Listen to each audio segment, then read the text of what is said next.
کرام کو فتح مل رہی تو 23 دن کے بعد نبی کریم صلی اللہ علیہ وآلہ وسلم اپنے خیمہ مبارک کے اندر تشریف فرما ہوئے اور 3 دن تک دعا فرمائی، یا اللہ فتح نصیب فرما، یا اللہ فتح نصیب فرما۔ پیر، منگل اور بدھ کے عصر کو اللہ نے دعا کو قبول فرمایا، عذاب الہی نازل بھیجا، بارش کا طوفان آیا، آندھی کا طوفان چلا، کفار کے خیمے اکھڑ گئے، صحابہ کو اللہ نے فتح نصیب فرمائی۔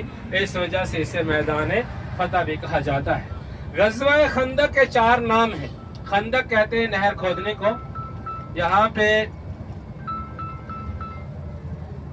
زائرین کرام، یہاں پہ جو جنگ لڑی گئی تھی وہ ایک بہت بڑی نہر کھودی گئی تھی۔ ایک طرف کفار مکہ تھے، ایک طرف صحابہ تھے، اس وجہ سے اس کو غزوہ خندق کہتے ہیں۔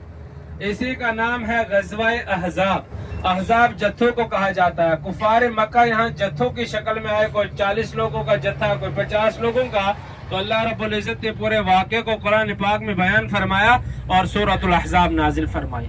آپ اگر سورۃ الاحزاب کا ترجمہ اور تفسیر پڑھیں گے تو آپ کو غزوہ خندق کی جنگ کے بارے میں پورے واقعے کا علم ہو جائے گا۔ اور تیسرا نام ہے یہاں پہ، وہ ہے 7 مساجد، یعنی 7 مساجد۔ یہاں عربی زبان میں 7 مساجد کہتے ہیں۔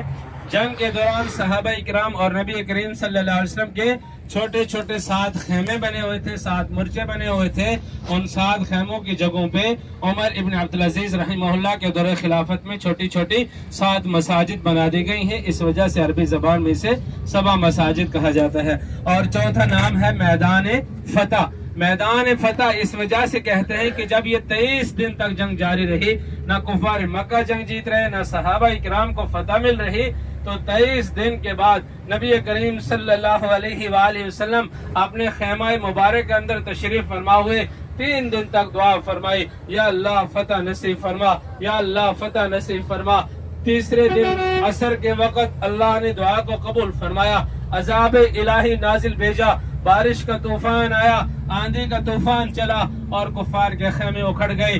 اتنی بڑی آندھی بتائی جاتی ہے کہ کفار کے گھوڑے آپس میں ٹکرا کے ہلاک ہو رہے تھے، اور صحابہ کرام کو اللہ نے شاندار فتح سے نوازا۔ اس وجہ سے اس کو غزوہ خندق، غزوہ احزاب، 7 مساجد اور میدان فتح کہا جاتا ہے۔ زائرین کرام، غزوہ خندق کا بھی کام جاری ہے۔ یہاں جیسے ہی ہماری گاڑی آگے جائے گی تو انشاءاللہ یہاں سے ہم واپس یوٹر مسجد قبلتین کی طرف کریں گے، تو آپ اپنے رائٹ سائڈ سے جو ہے انشاءاللہ غزوہ خندق کے مقام کی زیارت پر کر پائیں گے۔